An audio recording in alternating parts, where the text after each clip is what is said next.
This is ContactTalkRadio.com. Consciousness in action. And you are taking action into your consciousness by tuning into Contact Talk Radio. And on TuneIn.com, Hing.fm, and UpSnap Mobile. Contact Talk Radio.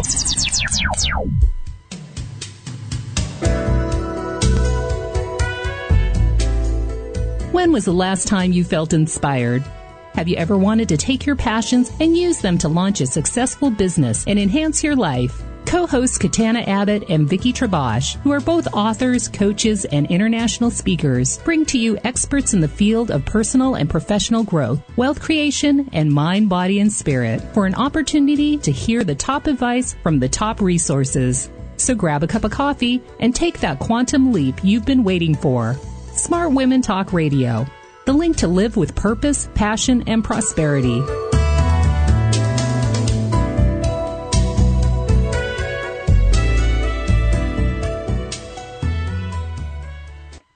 Hi, everyone, and welcome to Smart Women Talk. This is Katana Abbott, and my co-host, Vicki Trabosh, is in Rwanda right now, visiting in her village in that she's sponsored through her organization Itafari.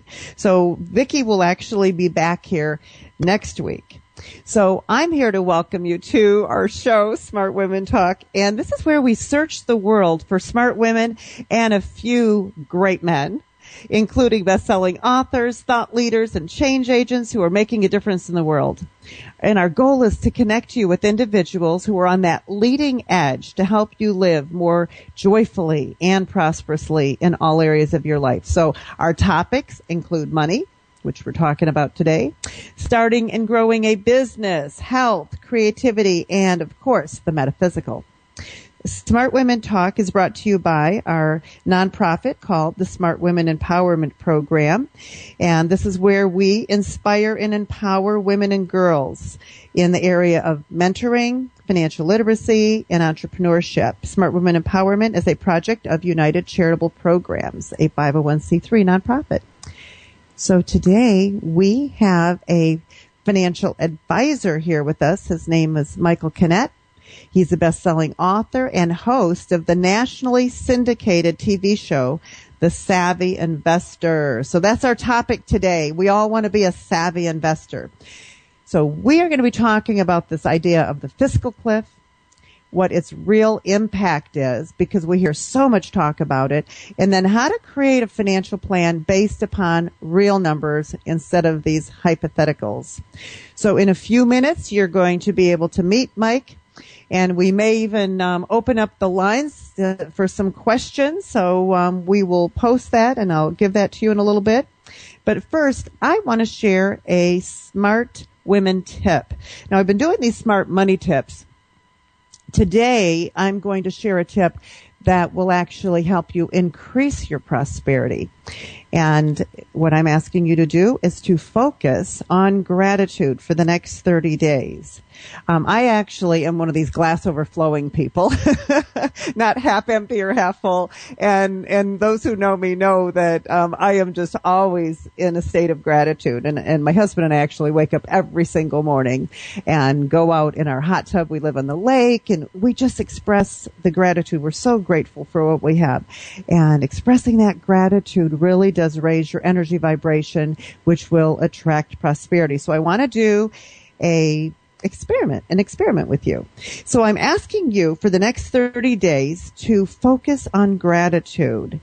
And it's the perfect time because we are at Thanksgiving this week, and we are moving into the holiday season. And we all have heard that it takes 21 days to create a habit. I believe that there's been studies. I heard these through Jack Canfield. It's actually more like 30 days. So let's focus on gratitude for the next 30 days. We'll take this into December 20. And I think if you turn it into a habit of being in a state of gratitude, it may just never end. And you may be, like me, focus on gratitude every day, because I really do believe that what we focus on expands. So gratitude unlocks the fullness of life. It turns what we have into enough and more. It turns denial into acceptance, chaos into order, and confusion to clarity. It can turn a meal into a feast, a house into a home, a stranger into a friend. Gratitude makes sense of our past, brings peace for today, and creates a vision for tomorrow. So we posted this quote on the Smart Women Coaching Facebook fan page. So I encourage you to do something. I want you to go there because I want you to turn this into a habit. And there's 3 steps you're going to do. We've posted it on the Facebook fan page. You can go there and like the page. You'll see the quote there. And I promise I will come back every day, and I will post that I am focusing on gratitude, and I'm going to give you 3 ways to do it.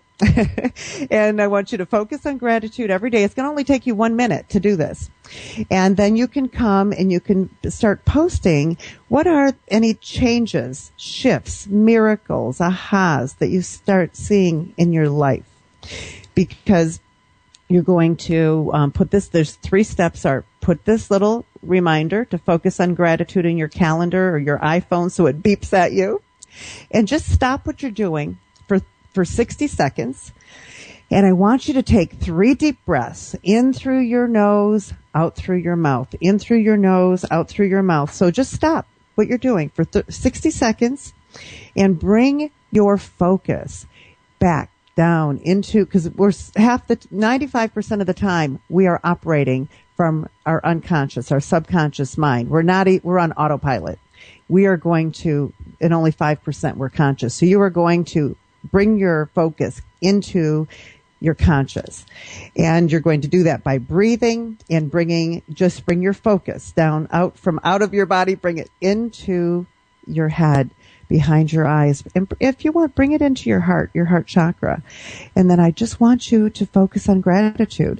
Now, James Van Praagh, I love him. He has this saying, and I had heard him say this once and I wrote it down. Say something joyful to yourself each day. So here's something he repeated. It's so easy. Happy I am, healthy I am, holy I am. Just repeat that 3 times to yourself. Take 3 breaths, repeat something 3 times. You're done. Open your eyes and now notice how you feel, because I promise you're going to feel different because you're conscious. So anytime you notice you're in that monkey mind, you're feeling overwhelmed, do this. It's 1 minute. That's all it will take. And then be sure at the end of the day or whenever you do this, come to the Facebook page. Let's see how many people we can get focusing on gratitude and posting. Let's create a movement here. So I'm noticing here that we have our wonderful guest, Michael. He's on the line. We're going to go. I'm going to go grab him, and we're going to take a short break. But when we come back, for those just joining us, you are going to be meeting best-selling author and host of the nationally syndicated TV show, The Savvy Investor, who will be talking to us about how to create and grow your wealth and what you should know about the upcoming financial cliff. So just hold on tight and we will be right back.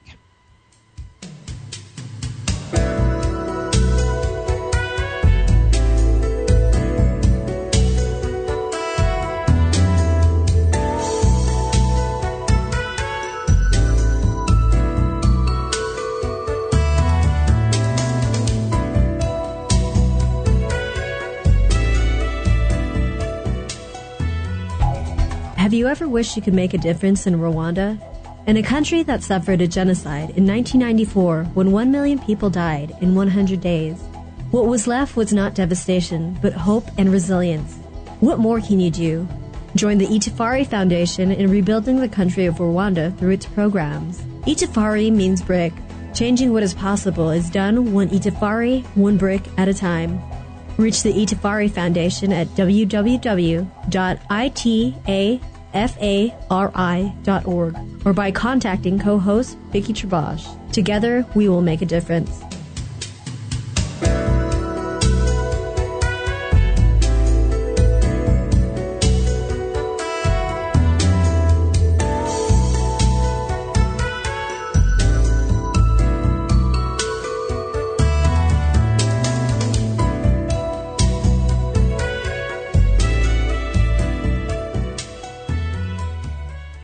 Welcome back, everyone, to Smart Women Talk. This is Katana Abbott, and I now would like to introduce our very special guest. But before I do that, for those just joining us, you're noticing I'm here all by myself.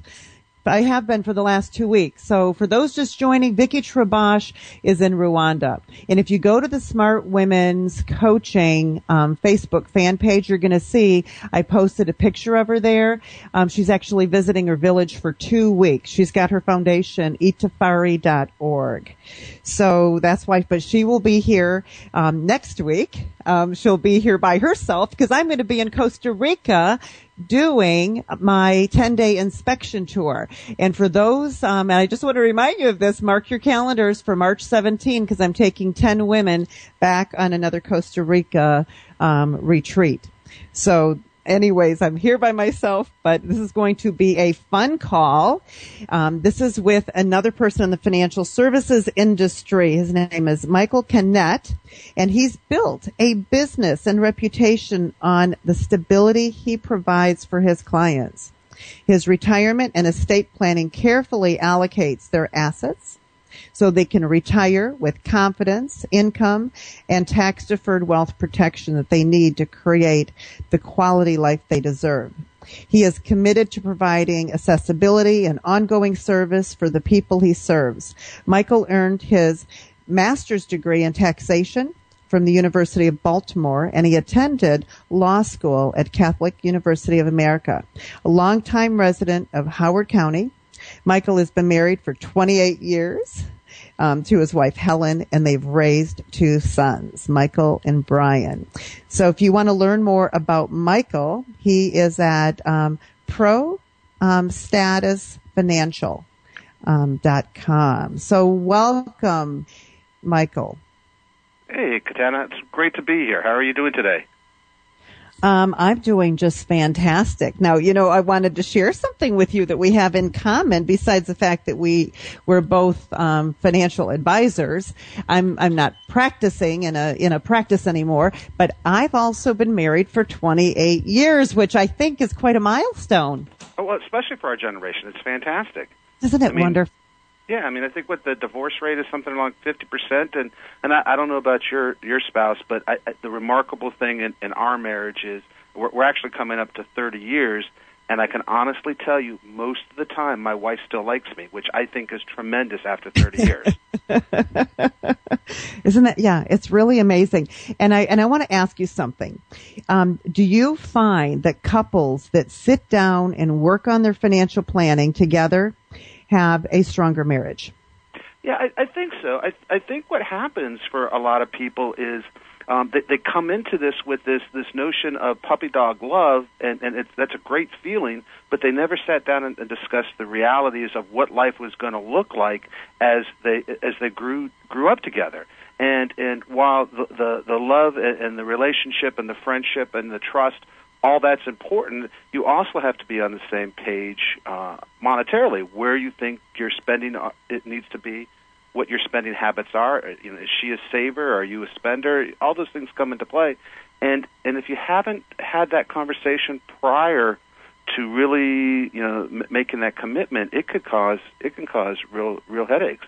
I'll tell you, in our family, the nice thing about the way we've raised not only our boys, but the way we kind of grew up together as a couple is that we always made sure that we did dinner together. And I think that a lot of families get so busy and so caught up with time and the hustle and bustle of life. You made a point of every day taking a few minutes and doing some breathing and some affirmations and just looking for the positives of life. For us and our family, the family dinner table was such an important aspect of things because it's where we discussed, the best 3 things that happened to you today. That was kind of a tradition in our family. But it was also where we could have an intelligent conversation about money in front of the kids because they need to understand. But also, having an audience, so to speak, sometimes makes it easier so it doesn't get so personal when you're trying to figure out expenses and budgeting and stuff. That's interesting. We are very traditional that way too. We've always had the dinners together. Was that something that you did when you were growing up?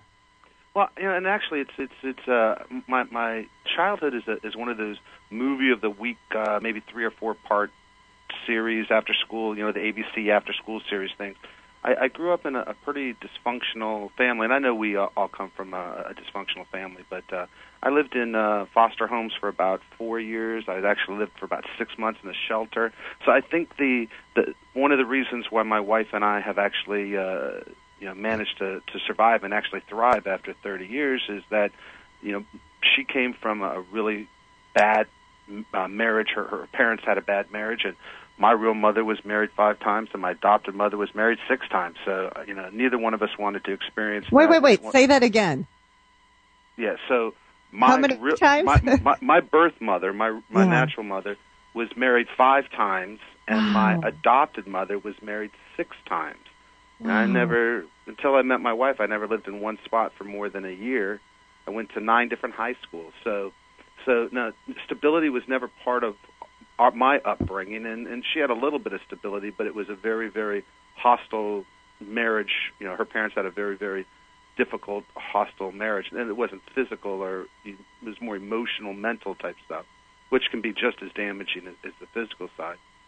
So we didn't want that for our kids. We actually, I always tell this story. We always, I kind of laugh about it, but I think it was a good building blocks for us. We actually went to a marriage counselor after we decided to get married. We went to a marriage therapist, a counselor, for about a year just to make sure we could communicate effectively without, attacking or getting defensive or shutting down. That we could have good lines of communication. And I got to give this doctor credit for it. I don't remember her last name, but her first name was Kay, and it was 30 plus years ago. But I do give her a lot of credit because I think having open communication is important, and that's why we've always insisted that we do dinner as a family. It was important for the kids growing up. We're empty nesters now, but my dad still comes over for dinner on Wednesday nights, every Wednesday night, and my oldest son, who lives in the area, comes over Wednesday night for dinner. It's still part of the family tradition. Remember the Prince Spaghetti Day? Yes. Exactly. Wednesday night, they had a commercial about that. Yeah, really? Okay, now I don't remember that, but Wednesday was Prince Spaghetti Day. Prince Spaghetti Day, wonderful. Wow, that's really interesting. So, do you think that experience? Because my life was very similar. I had a very rocky childhood, let's say, kind of more like the abandonment, the abuse, that kind of thing. And I saw all those things that as a financial advisor that you help people protect. I saw that. My mother, not only did my father die when I was 6, but my mother remarried someone who was, abusive, and he was also a financial abuser. Because so often when there's domestic violence, there's financial abuse. Right. So Absolutely. my mother bought a house with my father's life insurance proceeds, and it was paid cash. Well, he tricked her, actually faked a robbery. I mean, this is so, unethical. And he was like a, deacon in our church and everything, and got the insurance money and got her to be afraid and sell the house. Well, then when he bought the new place, he didn't pay cash. He did a mortgage, and with a big mortgage. And then when she finally went to divorce him, and she had breast cancer, there was no money, and she was homeless. Wow. And so I saw all this happen. So then I went from the frying pan into the fire, and I kind of repeated my mother's thing by marrying someone similar to that for a very short period of time. But he only wanted his green card, and it was very scary. But, and then I turned my life around, and I talk about that. I'm not gonna talk about that now. And it actually gave me a purpose. And that's, I think, why I went into the financial services industry, was to help people make smart life and financial choices. And I had experienced all these things. So I never was a salesperson. I really always was one of these people that helped people think about, what was important in their lives, their values. And then it was just real easy for them to implement with me because, I had experienced all this, and I could help them think through what was important to them. Well, and I think that's an important statement that, like you, my background, being so dysfunctional, I did come in this direction because, one, I never wanted to experience this. I didn't want my family, I didn't want to raise kids in that environment. I didn't want them to see that, feel that. And even though as having grandparents that had that, I didn't want my kids to actually have to be exposed to that on a day-to-day basis. And that certainly was one of the reasons. I mean, that's why I went to law school, because I wanted the ability to be able to give back to those that stepped in and helped me, and to be also to do for other people like people did for me, to be able to give back to the community. I guess my first or second year out of law school, I won Volunteer of the Year for the amount of service that I give back to the community as a volunteer attorney. But it certainly is important. And one of the things, kind of just a small segue here, but one of the things that we're big on with our clients is that it is all about what's important to you. Mm-hmm. And we put our clients, it's something that they it's hard for them because they're not used to having to have these conversations. But we really make them focus on what is retirement going to look like, to you. And it's interesting that it's not uncommon that we're sitting here talking and the husband says, I'm going to retire in 6 months, and the wife looks at him and says, what? You didn't tell me that. And then it gets down to what did you do on Tuesday? Because if you think about it from this perspective, and I think I'm very lucky that I have a stay-at-home wife. She stayed home and raised babies, which is a thankless, brutal, but very rewarding job, at least according to her. But my wife has never had me at home for 14 hours in the same day. Weekends we're always running around doing kid things or yard things or activities, and Sunday you might spend the day together. But until you really get into retirement, but for the 2 weeks vacation you take every year, you've never really spent that much time together, and it can be a scary process that all of a sudden your husband or your wife are home all day long. And what they're doing with their time is completely different than what you do with your time. I scare my wife to death when I'm home all day. If I take a day off and I just hang around the house, she just, she follows me around all day. Just, okay, what are you doing? You're disrupting my time and my space. So that's what we put our clients through. It's like, what did you do Tuesday? What are the activities you're involved with? What are you doing together? What are you doing on your own? Because they still need their own time, their separate time. What did you do this month? What were the 3 accomplishments you made this year? Because people don't think about it. They think, I'm gonna quit my job and retire, and things are gonna be great. But for so many of us, our identity is caught up in what we do for our living, and quite frankly, our social circle, our friendships, and the relationships we have are frequently caught up in our work. And when you leave that, go ahead. No, and I was going to agree with you that was one of the biggest fears I had when, after 20 years of being this certified financial planner, top of my game at American Express and Ameriprise. And I was so into that as my identity. And I thought, well, who will I be? What will I do? And I knew I wanted to come do this, but it was like a whole new reality for me. And there was a lot of ego tied into that, see?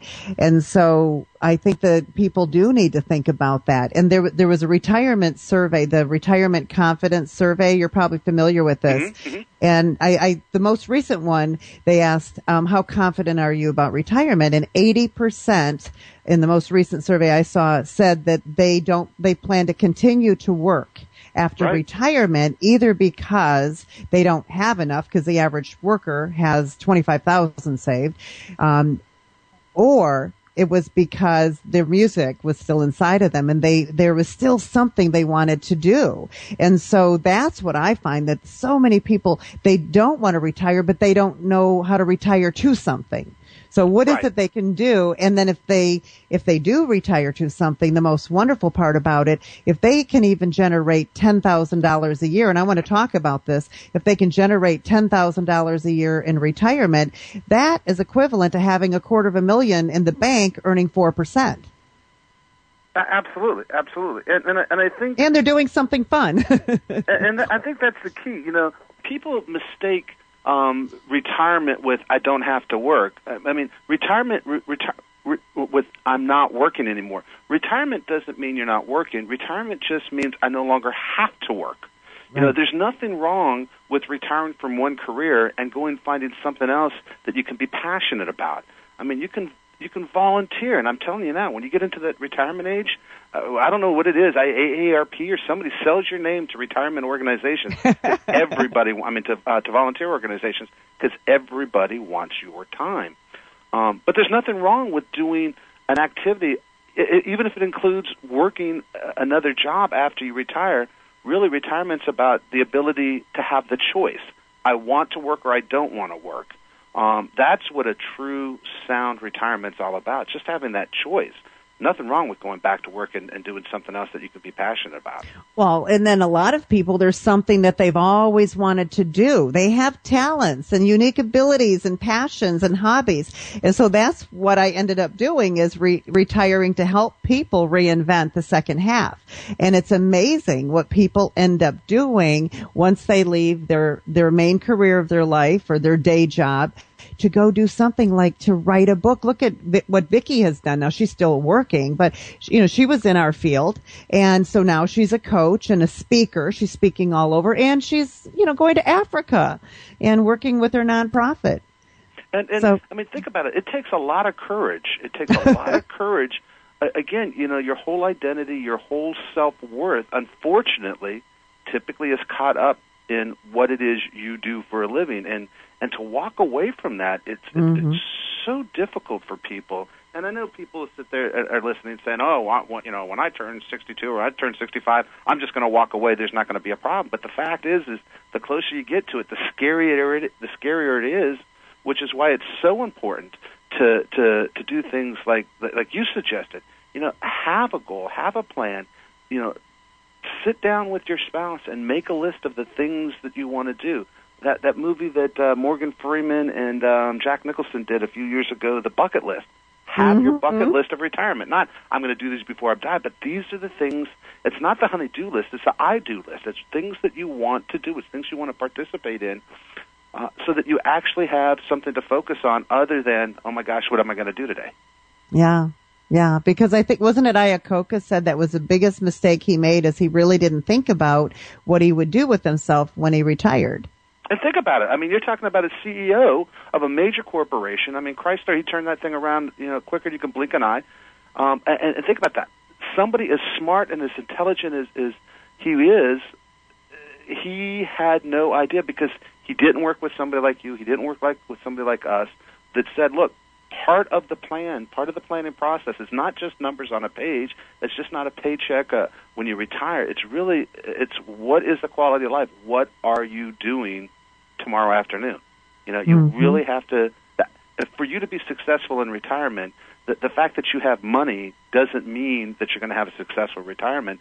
Having a successful retirement is that you have quality of life, and quality of life means that you have health. I mean, think about this. We spend all our health acquiring wealth, and then when we retire, we spend all our wealth trying to fix our health. Oh, I know it.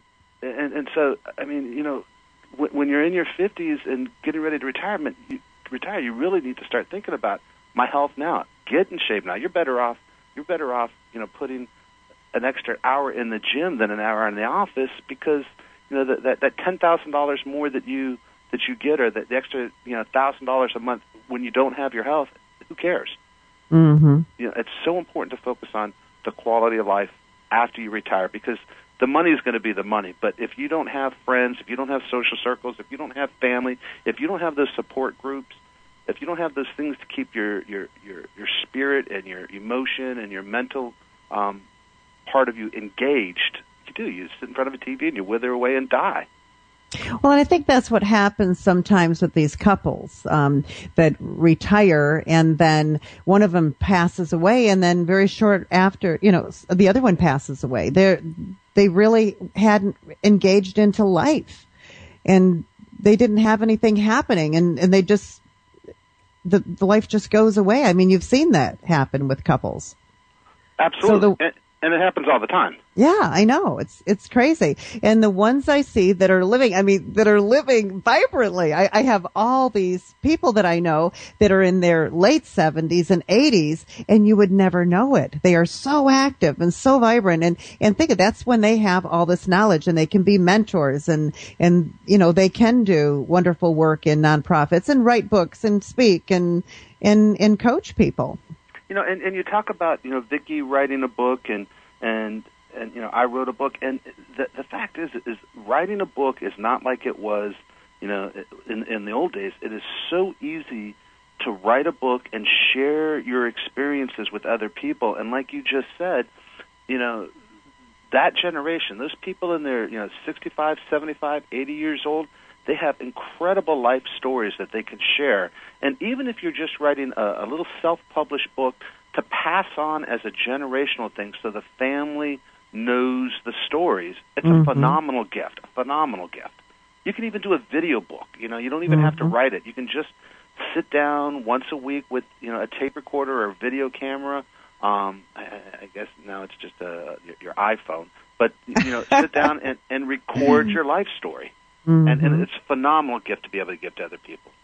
Yeah, because that can be forgotten. And that's one of the things I want to talk about, too, because today we'll talk a little bit about the whole financial planning. But what I love is passing on not just the money, but the story, the legacy. And the legacy planning that I love to do for people, you don't have to be a multimillionaire to pass on the story with the money, because everyone passes something on normally to the next generation, but the biggest part is that story, the history. Where did they come from, and what was important to that person, and what was we all come here for a purpose. What is it they want to leave their family? Look at the new legacy that you've created for your family.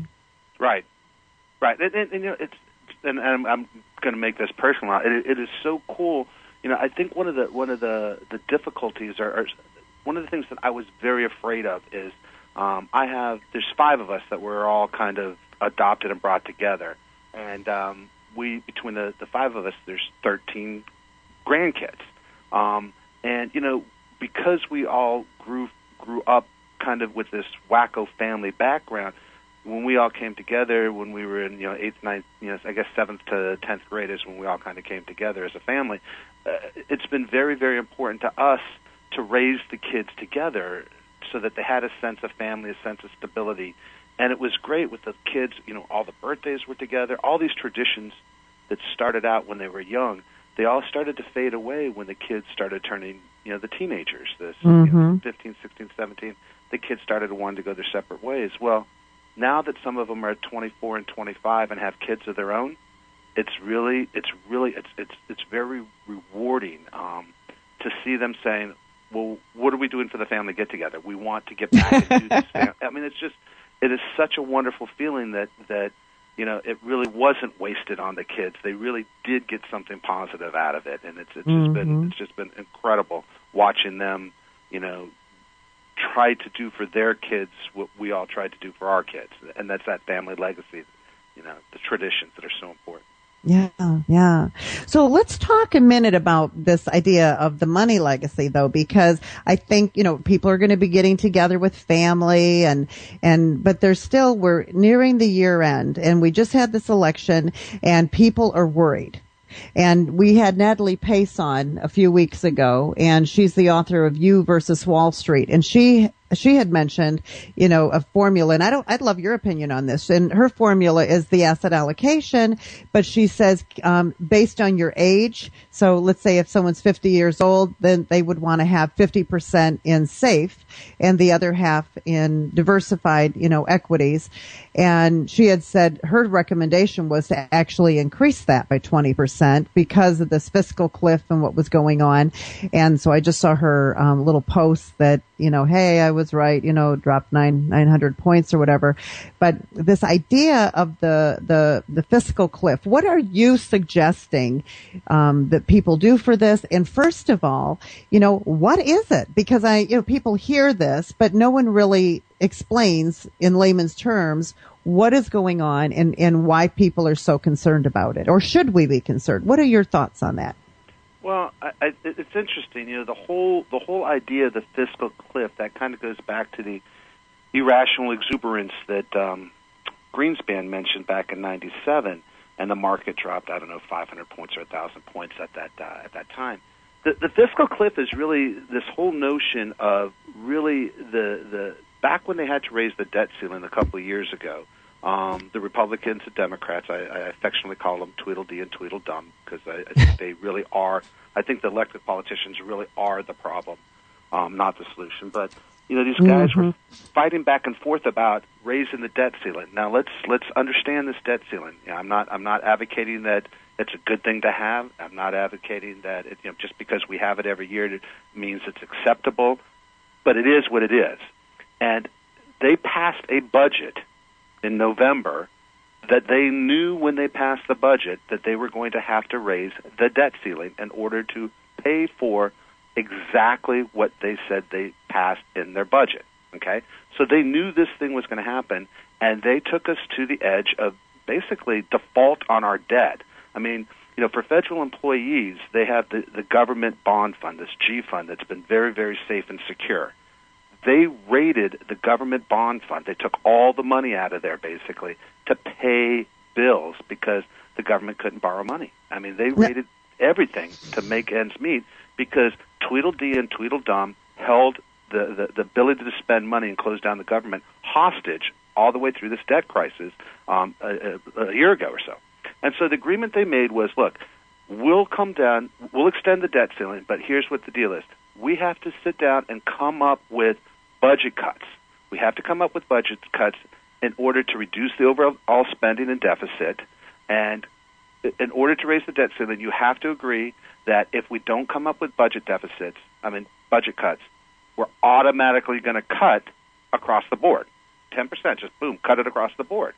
And I don't think anybody thought it would actually happen. I think the Republicans that voted for it, Paul Ryan, big advocate of it, I think what they thought is that the Republicans would have more control this election, that they would win, that they would take control of the Senate, or at least have a little bit better odds in the Senate instead of losing seats, that they would win seats in the House instead of losing seats in the House.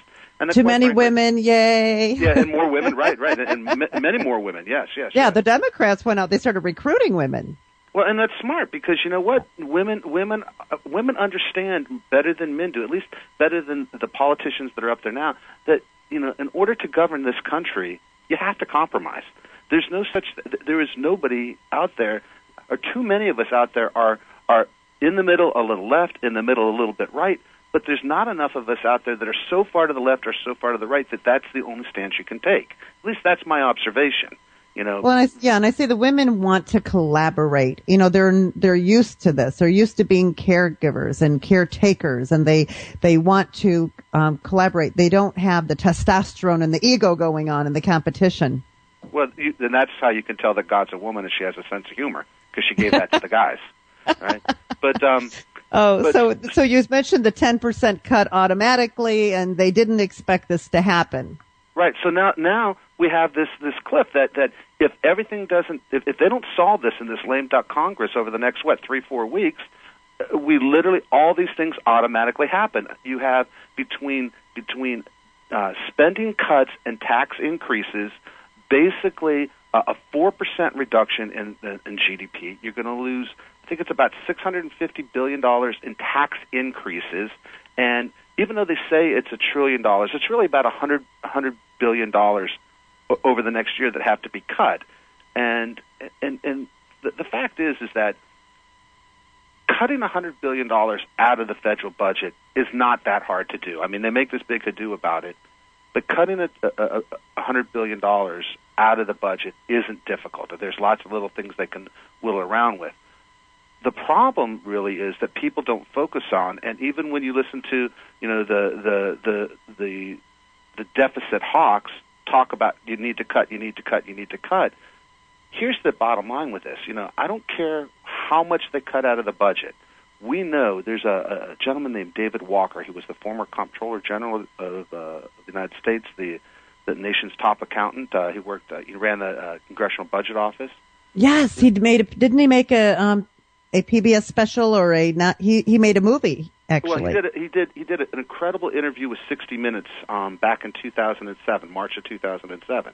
And he basically said exactly what's going on today is what the problem was, and he mentioned this back in 2007.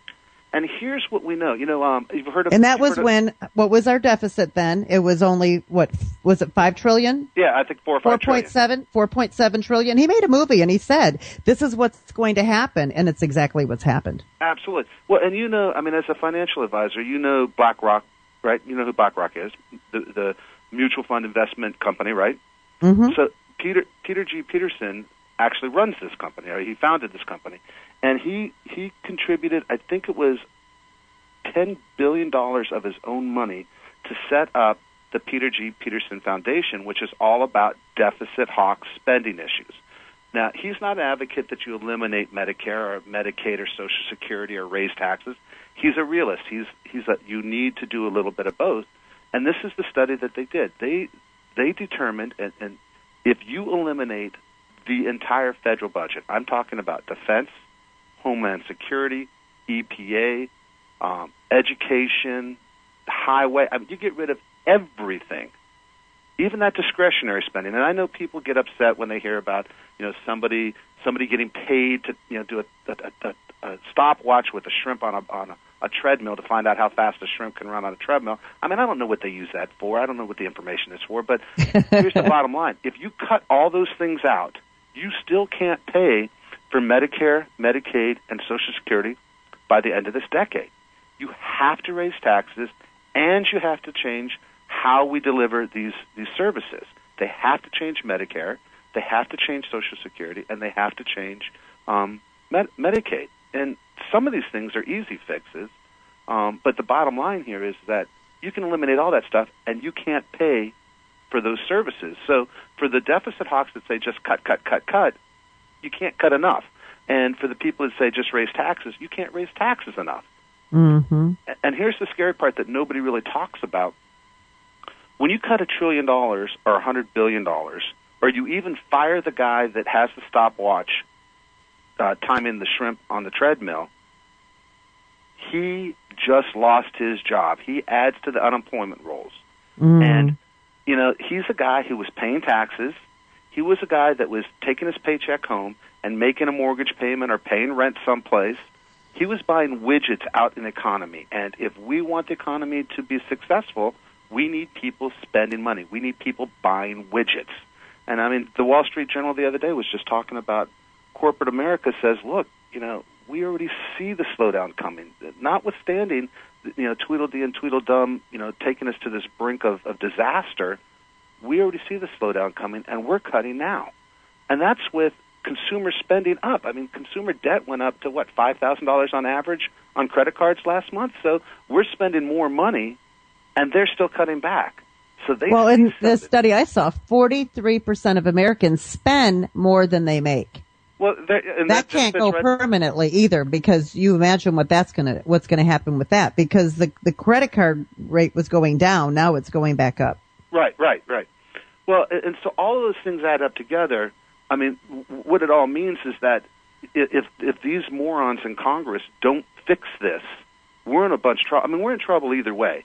The fact is that if you cut, when John Boehner and President Obama went out and played golf, about a year ago, and they came back and said, look, we're going to cut $4 trillion out of the budget over the next 10 years, and the Republicans had a heart attack and the Democrats had a heart attack. First and foremost, anytime that many politicians hate the idea, it's probably good for us. I'm a cynic, so I think it was probably good for us. But here's what they were really saying. By 2020, they expect the deficit to be $20 trillion. That's what they're shooting, 20 to 22. So they're saying that we're going to cut $4 trillion out of it, so it might only be somewhere between 16 and 18. You know what? It's still 16 to 18 trillion dollars of debt, and we still can't pay for that. And that's with interest rates at historical lows. See, that's another thing looming. So our interest rates are so low, and I know, pardon? I said that's exactly right. And what happens if our credit rating goes down? Our interest that we are paying out will have to go up, just like it did for Greece, just like it did for Spain, right? Yes. And Well, no, then what happens if we have to pay a higher interest rate on our bonds?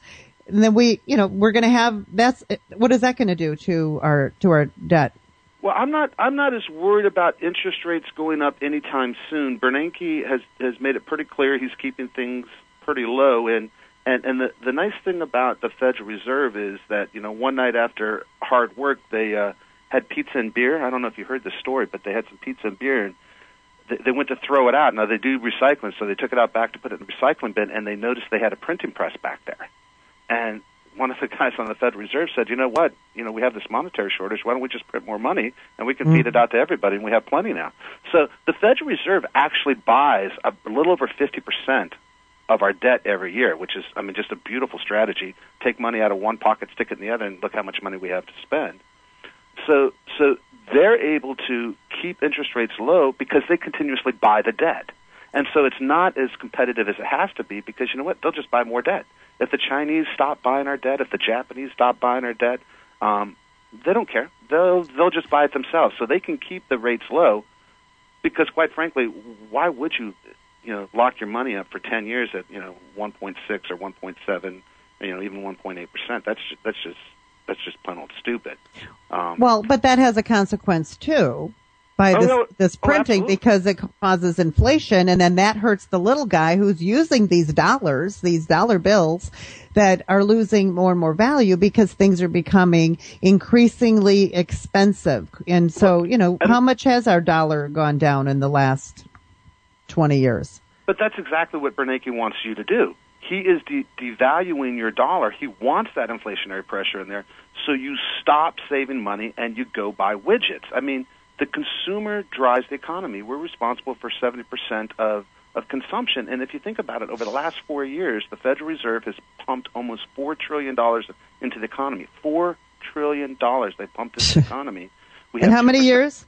In the last 4. We have 2% growth, and we have, 8% unemployment? That's what they acknowledge, 8%. I think if you go look at the actual tables, you're probably closer to 14 or 15% when you include people who stop looking or who people who can't, just took a job paying less.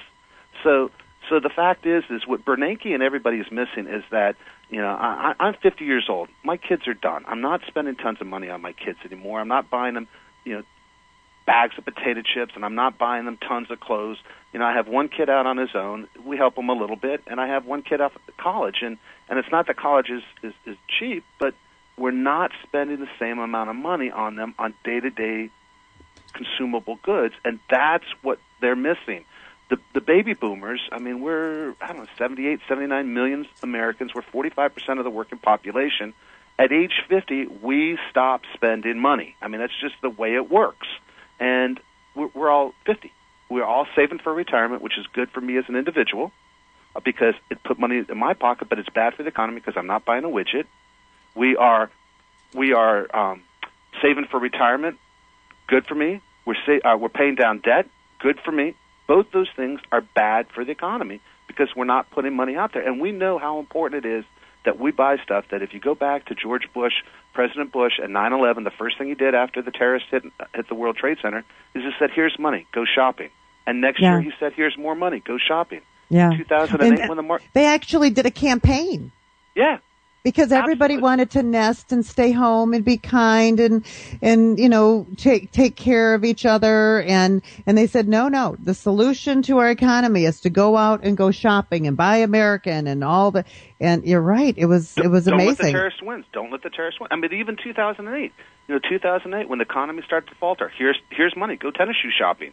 And even in 2009, even though Obama gets beat up for that budget, that's a George Bush budget. And in 2009, they gave us tennis shoe money. 2010, they gave us money. And Obama, basically gave us money in 11. And if he could have done more in 12, he'd have given more in 12. Because all these guys understand that it's you and me and our neighbors next door spending money that drives the economy, and we've slowed down. It doesn't matter how much more money you pump into the economy. This is the new norm for the next 10 years, and so you need to get used to it. So what's going to happen? Do you think it can go another 10 years? I think we have another, again, past performance and all that disclosure stuff. But I think we have another 7 to 10 years of very, very difficult markets. One, we have to deleverage. We have huge amount of debts. Just make the analogy to Japan. late 80s into the early 90s, Japan zoomed. I mean, we were scared to death they were going to take over. They bought Rockefeller Center and Times Square. They bought, half of California, and I still think they own the state of Hawaii. And we were scared to death that they were going to take over. Well, they have a baby boom population like we did, but theirs lasted for 5 years. They had about an 8-year zoom in their market. 1990, their Nikkei, their version of the Dow, got to basically 40,000. Over the next 5 years, it dropped to about 5. It hovers between 7 and 10. They have spent the last 25 years trying to get out of their own way. Their GDP to debt is about 250%. We're at about somewhere between 80 and 90, depending on who you ask. They kept interest rates at 0%. They did tax incentives. They bailed out their banks. They bailed out their industry. And they have 25 years of absolutely no growth. Well, fortunately for us, our baby boomers, they're, by 2020, the next wave, those kids born 75 to 91, that's the next wave of boomers for us. And, we spend the most money between 30 and 50. Fortunately, that's when they're starting to hit 30 to 50. So I think, 2020, 21, 22, we'll have some good years. But I think the next 5 to 7 years, Will Rogers said it best, for me and what I'm explaining to my clients, you take the least amount of risk possible to accomplish your goals, because for the next 7 years, I would worry more about the return of my money than the return on my money. So that's interesting. That was the same type of topic that I have with Natalie, because I really love bringing in your financial gurus who are out there doing this every day. So because we have only a few minutes left here. What I want you to do, the listeners, what can they do right now? How should they be invested? I mean, I know just myself, my husband and I right now, I'm 70% in safe. I've got gold, and I'll move more into equities at a later point. But you know what? I'm preserving what I have. I've got a lot of real estate. So tell us what you suggest.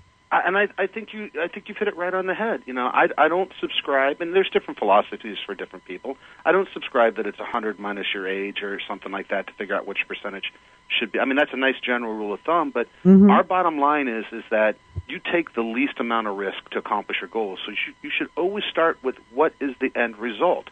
What is it we want to do, and then invest accordingly. And so if you can accomplish your goals, and I get pushed back on this all the time, if you can accomplish your goals owning CDs that have 3 to 5 year maturity dates that are paying 1 to 3%, you know what? There's virtually no risk in owning CDs. If you can own treasuries, if you can own TIPS, if you can own fixed annuities, those are the type of things. Nice, safe, secure, comfortable, really no risk to the market. I mean, yeah, you have interest rate risk, but you don't lose money on the value going up and down just because of the market. To me, if you could get away with that and having somewhere between 10 to 30% of your money in some very narrow sectors of the economy, I like gold as a percentage of the economy.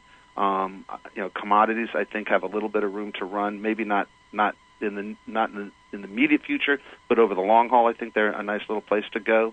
But I think really you need to be hunkering down and really thinking about how do I protect it and preserve it. And the fact is if you're 20 or 30, this is a beautiful time to be buying. You are dollar costing averaging, up and down the market. It's great. When you get ready to retire 25 years from now, you'll be fine. And if they invest $10 a day for the next 35 years, and they can average, I don't know about the 10%, but if they can average 10%, they'd have $1 million. Oh, yeah. Just by doing the $10 a day. So these young people really want to get with their banker, their financial planner, and get something set up for their retirement and put in a specific amount on a regular basis. Well, and I encourage parents and grandparents to help their kids out. We tell our kids, because they both work, for every dollar you put we're down to one last minute, so. So anytime they put money into a Roth IRA, we match them dollar for dollar. So we're their match because we want to encourage them. And I encourage you as a parent, that's a wonderful gift to give your kids the thought to think about their future. Make them think about their future. I think that's what a wonderful idea for a holiday gift. Absolutely, absolutely. So we want to thank you so much for being on our show, and and tell our guests how, because I know you have a couple events coming up. What's the best way for them to find you and stay in touch and see what events you have coming up, Michael? So the best way is probably just to email us, and it's just the Savvy Investor at Prime FS, Prime like the prime number, F as in Frank, S as in Sam.com. So the Savvy Investor at primefs.com, or our phone number, 866-597-1040, 866-597-1040. And you're out in Delaware, so thank you so much. Actually, I have offices in Maryland and D.C. We have some affiliates in Philadelphia and Orlando and across the country. Perfect. Well, you know what? You and I are going to chat. Have a happy holiday. Yes, thank you so much. Take care. Well, take care of yourself. Wow. Okay, so you got the tip on a Roth IRA for a holiday gift. I think that's just a wonderful idea. And if you want to learn more, again, go to the Savvy Investor at primefs.com, and sounds like there is some kind of special bonus for you. So anyway, I wanted to remind you, come to the Facebook fan page and be sure to focus on gratitude, and then do the little perfect life pause, I call it, where you take the 1 minute out and come post and tell us what magic is happening. And we've got a wonderful free gift there. It's a Money Brilliance workbook. So it's Smart Women's Coaching. It's on Facebook. It's our fan page. You like the page, you get the free gift. You'll also find out about the Costa Rica, the trip that we have coming up. So next week we have Sharon Johnson, who is going to teach you how to motivate your life. And until then, go out and live with more purpose, passion, and prosperity.